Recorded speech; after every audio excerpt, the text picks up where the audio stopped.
Today we're taking a break from the teenies and we're having Kendall Jackson Chardonnay. And if you know anything about my family, you know that gives away a pretty big clue of who today's guest is. Welcome to my Tini Yap Sesh! And make your booty drop, and make your booty drop, and make your booty drop, and make your booty drop.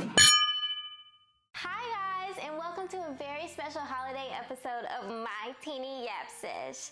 Today we'll be talking about imposter syndrome with Dr. Rosalind Darty Tisdale. Now if you don't know who that is, she's a business owner, she's an overall badass, she's a nurse practitioner, and she's my mama. Tell them what we're drinking today. We are drinking Kendall Jackson Chardonnay. It is my only and favorite wine. And if you know, you know.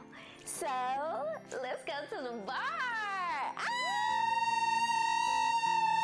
My who, I look fly, yeah, I look good. Touch my swag, this shit cool.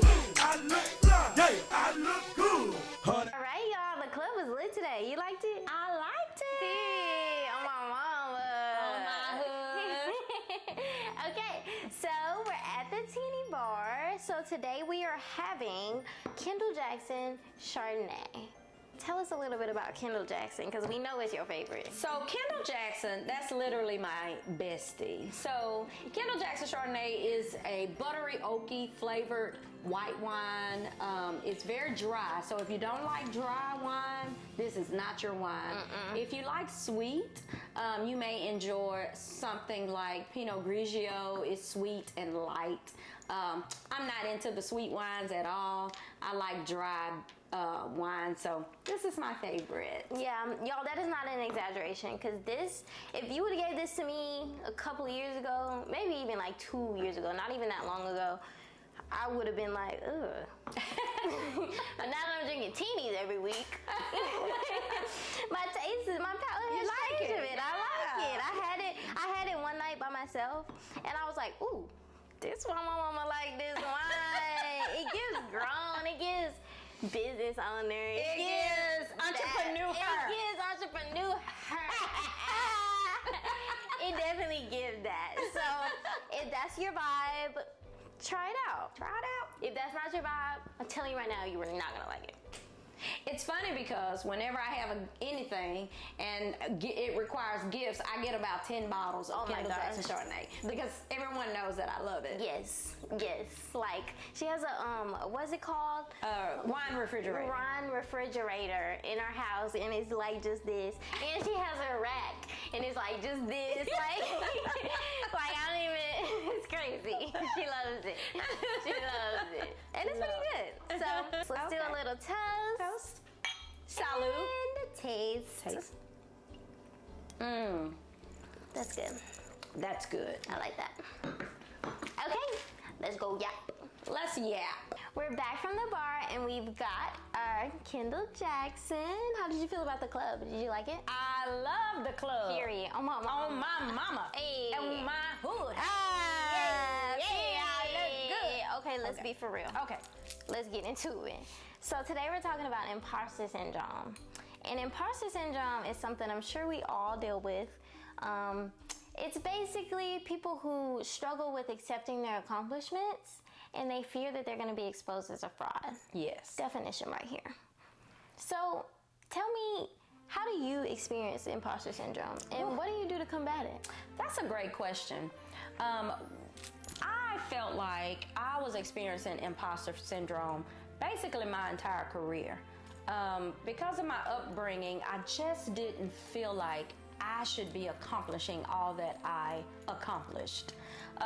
It started out as an RN and I was like, whoa, I remember walking down the hall with a stethoscope around my neck thinking, I'm really here. So I had a hard time believing that I really made it. And then I went to nurse practitioner school. I experienced the same thing. I went back to nurse practitioner school. I'm double boarded in peds and psych. Period. Well, then I got my own business. Period. I could not believe that I actually got my own business. So I experienced imposter syndrome because I believe that my accomplishments were by some external force only and not my talents and skills. And that's what happens with people with imposter syndrome. Which is crazy because you went back to school like, I don't know, like 6-7 times or something. So like, you don't just do that with no skill. Like, that's not luck. You don't get a doctorate degree and not have any skills, you know? That's so true. like, even though you had all that evidence, why was the doubt so strong? Like, why was it so much stronger than the belief that you could really do this? That's a great question. And most people have that doubt because of their upbringing. One of the most common reasons that people have imposter syndrome is alcoholic parents or parents on drugs or violence, those kind of things. I don't think that's why I had imposter syndrome, but that can cause it. Or strict upbringings, parents that's very, very strict. So personality traits can also cause you to have imposter syndrome. And my personality trait was I always felt like I wasn't good enough, so I had to be perfect. And I feel like I experienced that because honestly, I've had the opposite experience. Like, I didn't have a bad upbringing. I didn't have any trauma, really, so to say. Really, honestly, all my life, I feel like people have been like, I believe in you. I see this in you. So I feel like my imposter syndrome came from like, okay, it was a lot of pressure to live up to that belief. Because, like, I feel like people believed in me and they saw things in me that I just did not see in myself. So I really struggle with that a lot. Even though, like, I have you, like, you never put any pressure on me, but also, like, you're a badass. You do all these things, so I'm like, I can't just be nothing. Like, I can't just do nothing. But you never put that pressure on me, but I still experience just, like, that overwhelming fear of just not being good enough. Yeah, and that's what people with imposter syndrome feels. It's like, okay, am I good enough? Okay, I have my own business, but am I good enough? Is my business good enough? So yes, that's what happens. Well, and you asked earlier, Allison, how do you overcome imposter syndrome? And the first thing you have to do, well, I want you to realize 70% of people experience symptoms of it. Anxiety, perfectionist, people with imposter syndrome, we overplan, we overthink, we overwork, and then we get burned out. A few ways to overcome it is, one, acknowledging that you are dealing with it. That's one way. The second way, another way to overcome it is get rid of all the negative talk. Reframe your thoughts. Think positive things about yourself. Speak positive things about yourself. Believe in yourself. And if you feel like you need to get some professional help, some therapy to help you deal with these feelings, then do that. Yeah, you can reach out to www.integrativehcs.org. Shameless plug. Period. We'll be happy to help you. And will. Okay, Dr. Roz, you've given us 3 ways to overcome imposter syndrome. Which way has been the most beneficial for you? Because you do a lot. I do a lot. So we want to know, like, tried and true, which one works the absolute most? I'll tell you what works best for me. Positive thinking, positive talk, affirmations. I use this a lot when I'm dealing with my clients. It's called the cognitive triangle. At the top of the triangle are your thoughts, and the corners of the triangles are your behaviors and your emotions or your feelings. So how you think controls how you behave and how you feel. So I try to reframe negative thoughts about myself because I've been told so much negative about myself. So I try to reframe those thoughts so those thoughts won't be in my head. You're too skinny, you act white, you think you know it all, I don't like your hair curly. I've been told so many negative things throughout the years in my life, and that was trauma for me. So I have to reframe my thinking. I had an uncle that used to call me Skinny Minnie, and I hated it because I didn't want to be called Skinny Minnie. Believe it or not, I was pretty traumatized by being called Skinny Minnie. So that's what has worked for me. And writing, I'm working on a book right now. Another shameless plug. Period. But writing things down and studying the Word of God, because you'll get some good stuff in God's Word. Okay, let's go back a little bit and talk about you saying, believe it or not, that was traumatizing for me. So I think a lot of people don't recognize or realize that the things they're experiencing is trauma. How can you help people like make that connection? Like if someone's being called skinny mini, of course a lot of people brush that off as an insult. But how do people understand and realize that that's something that's affecting me on a deeper level? Well, that's a good question. I want you to understand first that trauma is not always the bad things that happen. Trauma could also be the things that you wanted to happen but didn't happen. For example, if you felt like your mother or your father wasn't there for you, that can be pretty traumatic, because especially when you look around and you see your friends, their parents are there for them and your parents aren't there for you. So trauma can also be things that did not happen in your life. What was the question? The question was, how do we know that it affects us on a deeper level? Well, this is how. You may have flashbacks about it, something that traumatized you. You may have some nightmares. You may have avoidance behavior. I didn't want to be around my uncle that called me skinny mini because, you know, I wore lipstick. I was young. He would wipe it off my mouth. So that was traumatic for me as well, because I didn't understand why he was being so controlling over me, because I wasn't doing anything wrong in my opinion. And then I felt like he would insult me to make me feel bad about myself. So I avoided him. So if something is traumatizing you, you may experience some avoidant behavior. Okay, so basically, recognizing trauma is a really big thing. Just being able to like assess it, deal with it head on, and then also recognizing the signs that your body, your mind is giving you, saying, hey, I don't really like this feeling. So basically that's how we deal with trauma, and kind of connecting and start working on it. It's obviously a long process. Healing doesn't happen overnight, but as long as you address it and recognize that it is being happened to you, you can start some real progress. Absolutely. Okay. Absolutely. Okay, cool. Okay, so let's switch to something a little bit more positive. Trauma is heavy, and this is a Yap Sesh. Like, Yeah, we yapping. The girls came to drink and have fun. That's a little bit heavy. So let's talk about your experience as a new business owner. OMG. Period. Business is awesome. Let me tell you though, starting your own business is not for the weak. It is a lot of work, it is a lot of sacrifice, but it is so worth it, because I get to say when I'm coming to work, when I'm not working. I have flexibility. It's awesome. I love being a business owner. And I love working for you. You're so good. Thank you. I don't know what I would do without my yapper. Oh, okay, lingo. I like that. She's been studying, y'all.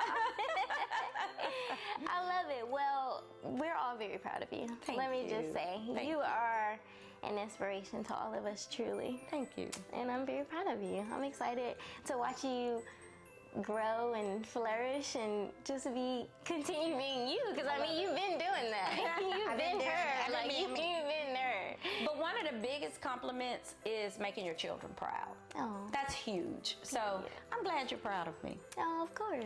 And what I want you to know, audience, always is you matter and you are enough.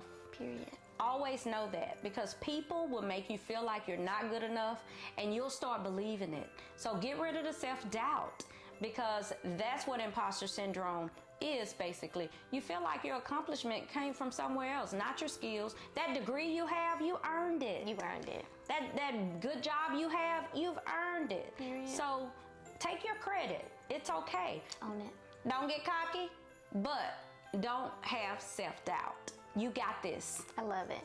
Period. Period.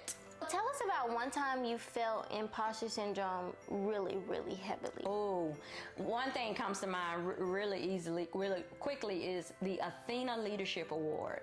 First, I got an invitation. I was an honoree for the Athena Leadership Award, and I thought it was a scam, honestly. People with imposter syndrome, there's no way I was nominated for an Athena Leadership Award. Well, I looked it up, and Michelle Obama won it in Chicago, so I'm thinking, this is a big deal. It's a big deal. So I was one of the 16 honorees, and I was excited to be an honoree. No way I would be the Athena recipient. Well, guess what? She won. I won. Period. And I could not believe it, because all I thought about was all of these well-qualified women who are honorees. I mean, everybody was a badass. Period. And I actually won the award, and I couldn't believe it. That's crazy. Let's show them the clip. This year's 2018 Athena recipient is Dr. Rosalind.